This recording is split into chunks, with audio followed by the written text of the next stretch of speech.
I am the assistant athletic director, and I also teach psychology there, and I'm also an assistant football coach. He is our team physician. He's at most of our home football games, and so I get to see him and interact with him when he's tending to some of our athletes during games, or he's on our sideline, so I get to see him and talk to him when he's on our sideline during the football games. It was at our first home football game, and it was kind of bittersweet because we had a team doc that I really liked, who I thought was a good guy for our team and always got our athletes back on the field pretty quick, and so I was a little leery. I was a little skeptical of having a new doctor, and then I met him, got to talk to him, and just saw how he was on the sideline and how he treated our kids and how personable he was and how active he was. He just didn't stand back on the side and just take it all in. He was part of the game. My opinion of him just flew through the roof. It's outstanding. It's been a great relationship. He exceeded, in my mind, what I thought our new team doc would be, and it's been great ever since. The kids really like him. They think he's a good guy. The biggest thing they want to do, they want to play. They don't want to sit on the sideline. And they know that Doc Hughes is going to get them on the field as long as it's not going to hurt them. And they respect that. And so what he says goes. And they know that just because he sees them, they're not going to have to sit out. And so they like that.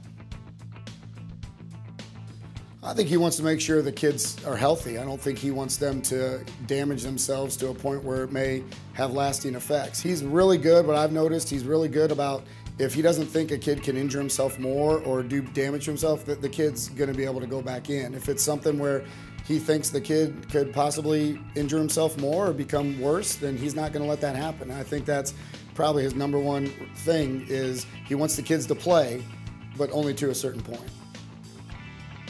It's unbelievable, the relationship between our athletic trainer and Dr. Hughes' office. It's not beyond where we have an athlete, maybe who hurts himself on a Wednesday night at practice, and our trainer will call, make a text, and we have an appointment Thursday morning to get in to see Doc Hughes. It's just amazing how fast our athletes get in to see him. And it's as a coach or as assistant athletic director, that's amazing. Sometimes you hear horror stories from other teams where their kids can't get in the doctor for 3 or 4 days, which means they can't practice, they can't do anything, and we have pretty much a decision from a doctor the next morning, whether it be to hold the kid out or he's good to go for now with limited participation, whatever. It's just nice to have that. We had an injury on an opponent, and it was pretty severe. It looked like the kid lost consciousness, and it looked like we had to end up spine boarding him. And Doc Hughes was right there in the middle of it, of course, and he was unbelievable. He was calm. You know, most people are a little freaked out when that happens. You see an unconscious player and the spine board and ambulance and everything, and he was very calm and reassuring. And I remember getting a report in our office from the parents of the young man a few days later saying just how much they appreciated, you know, our training staff and the doctor being there and how great they were in handling the situation. Well, I think he's probably one of the more important members. I mean, he doesn't score touchdowns for us or anything like that, or he doesn't win basketball, but by him seeing our athletes, if they're injured, and getting them back to play as fast as he does, that's important for the success of our team. So he's every bit as much of a part of our team as any one of our athletes.